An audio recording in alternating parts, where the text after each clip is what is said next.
আসসালামু আলাইকুম প্রিয় দর্শক ভাইরা। আমার নিচে একটা ভিডিও বাসের দুর্ঘটনাটা। তো এটা দুর্ঘটনাটা হয়েছে দৌলতদিয়া ফেরি ঘাটে। ফেরিতে দুর্ঘটনাটা হয়েছে।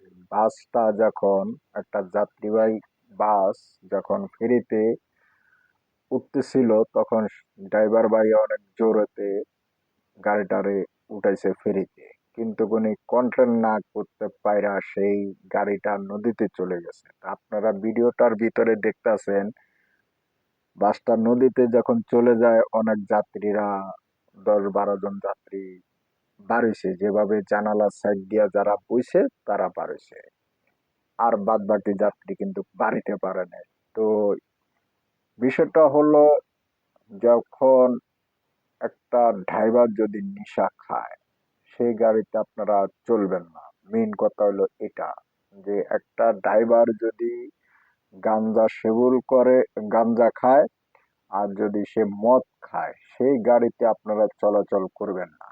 আর দ্বিতীয়ত কথা হলো, একটা গাড়ির ড্রাইভার যদি উল্টা পাল্টা গাড়ি চালায় অবশ্যই আপনারা যাত্রীবাহীরা সেই গাড়ি থেকে নেমে যাবেন।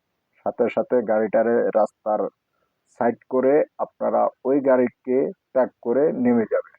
আগে প্রথম আপনারা ড্রাইভারকে সুন্দর ভাষাতে কথা বলবেন। যদি সে আপনাদের কথা না শুনে অবশ্যই আপনারা সেই গাড়িটাকে সাইড করে নেমে যাবেন, কারণ উল্টা পাল্টা গাড়ি যদি চালায় তাহলে একটা দুর্ঘটনাটা হতে পারে। যাত্রী ভাইদেরও ফ্যামিলি আছে, ড্রাইভার ভাইদেরও ফ্যামিলি আছে, এমন হেল্পার ভাইরও ফ্যামিলি আছে, এমন যে সুপারভাইজার তারও ফ্যামিলি আছে, সবাই কিন্তু ফ্যামিলি আছে। তো সবাই কিন্তু ফ্যামিলির চিন্তা করলে অবশ্যই আমাদের এই রাস্তাঘাটে এসব দুর্ঘটনাটা ঘটবে না। তো চালক ভাইরা যদি আপনার ফ্যামিলির কথা, আপনার বউ ছেলেবেলের কথা, মা বাবার কথা, আপনার ফ্যামিলির কথা ভেবে আপনি যদি নিশাটা না খেয়ে গাড়িটা না চালাতে পারেন অবশ্যই সেটাই আপনার অনেক মূল্য হবে। কারণ একটা নেশা খাইলে দেখা যায় চোখে ঘুম আসা পড়ে, অনেক কিছু হয়।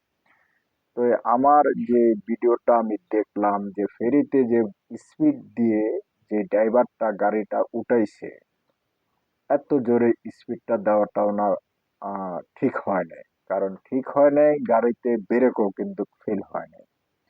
যদি ব্রেক ফেল হইতো তাহলে একটা কথা ছিল যে ব্রেক ফেল হয়ে গেছে, গাড়িটা উনি কন্ট্রোল করতে পারেনি, কিন্তু উনি ব্রেকে করে নাই, উনি এমন স্পিড দিছে, হয়তো সেই ড্রাইভার না হেল্পার হতে পারে।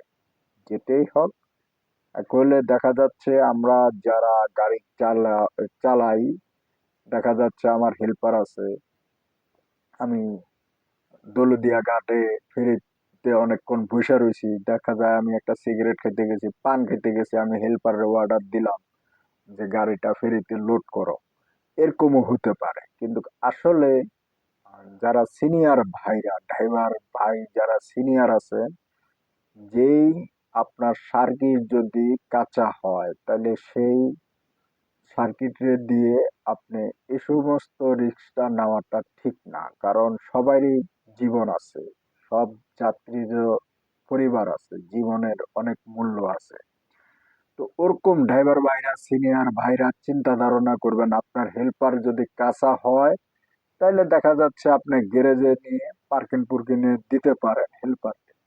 কিন্তু এরকম রং রোডে, এরকম রিক্সের ফেরিতে আপনি যদি হেল্পারের গাড়ি দিয়ে থাকেন, মনে হয় মানে গাড়িটা যে গতিতে ঢুকছে ফেরিতে, আমি আমার ব্রেনটে খাড়াইয়া বললাম এটা, এই গাড়িটা হেল্পারে চালাইছে, এটা কোনো সিনিয়র ড্রাইভার না, এটা সিনিয়র ড্রাইভারের কাজ হতে পারে না, আমি এটা মান্না নিতে পারি না।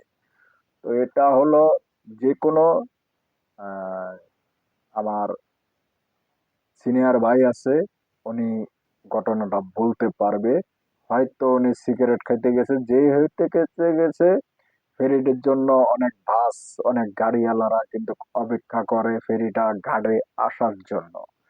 তো এরকম ফাঁকেই যে সিনিয়র ভাই যে কোনো সিগারেট বিড়ি খাইতে গেছে, খাওয়ার ফাঁকেই হেল্পারে অর্ডার দিছে, হেল্পারে গাড়িটা লোড করছে।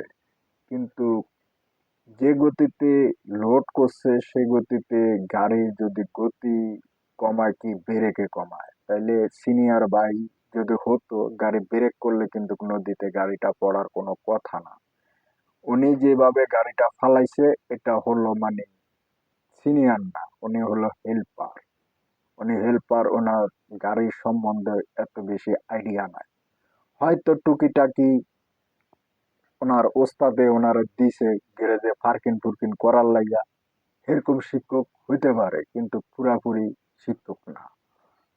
তো আমরা যারা গাড়ি চালাই, যারা জুনিয়র ভাইরা আছে, জুনিয়র ভাইরা এমন কোন রিস্ক নিয়ে আপনার হেল্পারে আপনি গাড়ি দিবেন না, আপনার কন্ট্রাক্টরে আপনি গাড়ি দিবেন না।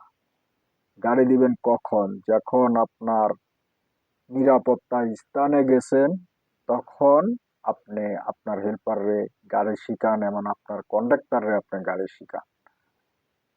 যেভাবে রোকা হয়েছে এটা সিনিয়র ড্রাইভারের কোনো কাজ না। মানে আমি যতটুকু ধারণা মনে করি এটা কোনো সিনিয়র ড্রাইভারের কাজ না, কারণ একজন সিনিয়র ড্রাইভারের গাড়ি ব্রেক ফেল হইলো অবশ্যই অনেক কিছু অনেক চিন্তা করে যে আমার গাড়ির ব্রেক ফেল হয়ে গেছে গা।